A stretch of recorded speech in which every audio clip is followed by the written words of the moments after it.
गुरु शक्ती. संकट समोर आली की आपण मार्ग शोधत बसतो, परंतु सद्गुरूंनी दिलेला मार्ग जर जोपासला आणि गुरु शक्ती जर पाठीशी उभी राहिली तर तुमच्या विरोधात केलेली प्रत्येक विकृती तुमच्या समोर नतमस्तक होईल.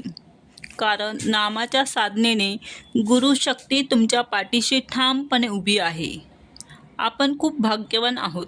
आपण मनुष्य जन्मी येऊन दत्त भक्तीशी एकरूप झालो. अशी भक्ती कोणालाही मिळत नाही.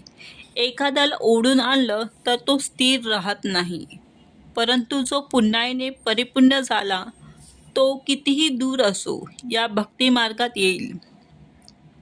संकट आल्याशिवाय अध्यात्म समजत नाही, म्हणून त्या काळात सुद्धा नाम सोडू नका.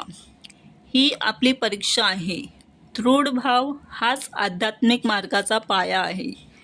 नामाच्या माध्यमातून तुम्हाला दैविक चैतन्य शक्तीकडे घेऊन जात आहे. निष्ठेने नाम घ्या. विचार, वाणी आणि मन स्थिर ठेवा.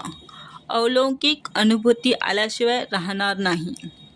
नामस्मरा गुरुदत्तांचे तुमचे कार्य साधेल. मज प्रचिती आली बहु तुम्हा देखील येईल. श्री गुरुदेव दत्त. श्री स्वामी समर्थ.